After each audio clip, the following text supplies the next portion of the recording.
नमस्कार। आज हम एक दिलचस्प विश्लेषण पर नजर डाल रहे हैं जो ये इशारा करता है कि अमेरिका और ईरान के बीच जो तनाव चल रहा है उसमें शायद एक बहुत बड़ा मोड़ आने वाला है। देखिए, इतने ज्यादा तनाव के बीच अमेरिकी राष्ट्रपति का ये बयान आता है कि ये जंग बहुत जल्द खत्म होने वाली है। मतलब साफ है कि कुछ तो बदल रहा है। लेकिन सबसे बड़ा सवाल तो यही उठता है कि अगर ये संघर्ष वाकई खत्म हो रहा है तो आखिर किसकी शर्तों पर। तो चलिए इस विश्लेषण में थोड़ा और गहरा उतरते हैं। हम देखेंगे कि डिप्लोमैटिक लेवल पर क्या चल रहा है, ईरान की अपनी रणनीति क्या है और आखिर वो कौन से दबाव हैं जिनकी वजह से ये तनाव कम होता दिख रहा है। तो ये विश्लेषण सबसे पहले इशारा करता है अमेरिका के डिप्लोमैटिक आइसोलेशन की तरफ, यानी कैसे उसके अपने ही सहयोगियों के साथ रिश्तों में दरारें दिखने लगी हैं। फाइनेंशियल टाइम्स की एक रिपोर्ट का हवाला देते हुए सोर्स बताता है कि जापान, ऑस्ट्रेलिया, इटली और तो और यूनाइटेड किंगडम जैसे अमेरिका के सबसे बड़े सहयोगियों ने भी अपने युद्धपोत भेजने से साफ मना कर दिया। इससे एक यूनाइटेड फ्रंट बनाने का जो विचार था वो काफी कमजोर पड़ गया। और देखिए, ब्रिटेन ने इसका कारण क्या दिया। उन्होंने कहा कि ये फैसला किसी गठबंधन की मजबूरी में नहीं, बल्कि पूरी तरह से ब्रिटेन के अपने राष्ट्रीय हितों को ध्यान में रखकर लिया गया है। चलिए अब दूसरी तरफ देखते हैं। जहां अमेरिका के सहयोगी साथ छोड़ रहे थे, वहीं ईरान का सैन्य रुख बिल्कुल अड़ा हुआ था, एकदम दृढ़। सोर्स ईरान के एक अधिकारी अब्बास अराक्ची का जिक्र करता है, जिससे पता चलता है कि ईरान किसी भी कीमत पर शांति नहीं चाहता।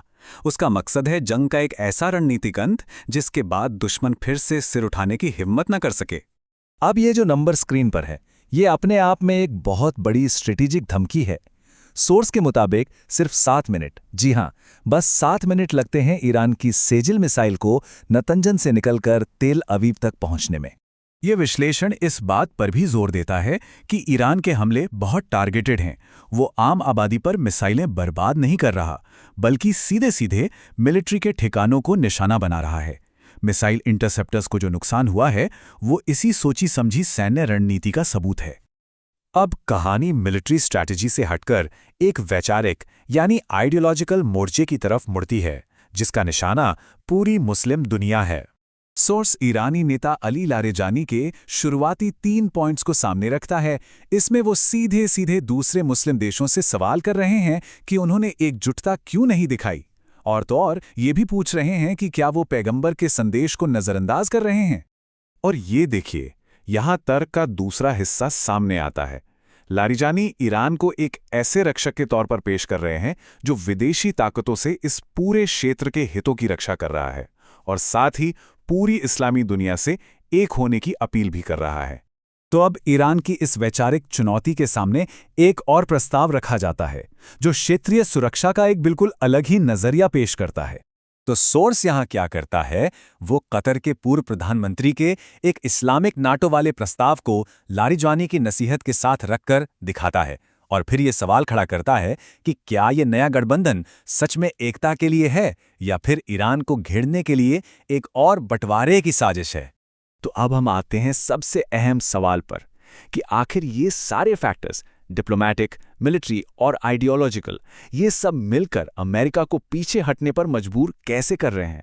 सोर्स एक बहुत बड़े आर्थिक कारण की तरफ इशारा करता है और वो है ये आंकड़ा। जब से ये संघर्ष शुरू हुआ है तब से अमेरिकी शेयर बाजार को लगभग $2 ट्रिलियन का नुकसान हो चुका है। अमेरिका के रुख में जो ये बदलाव आया है उसके पीछे इस आर्थिक दबाव को एक बड़ी वजह माना जा रहा है। सोर्स का तर्क है कि राष्ट्रपति ट्रंप एक बिजनेसमैन होने के नाते इस तरह के भारी भरकम आर्थिक नुकसान को ज्यादा देर तक नजरअंदाज नहीं कर सकते। तो ये स्लाइड सोर्स के पूरे तर्क का निचोड़ है। इसके मुताबिक ईरान की जो स्थिति है वो एक रणनीतिक जीत है, और ये जीत पारंपरिक लड़ाई से नहीं मिली, बल्कि 3 चीजों के सफल इस्तेमाल से मिली है। दुश्मन को डिप्लोमैटिक तौर पर अकेला करना, लगातार सैन्य और वैचारिक दबाव बनाए रखना और उस पर भारी आर्थिक बोझ डालना।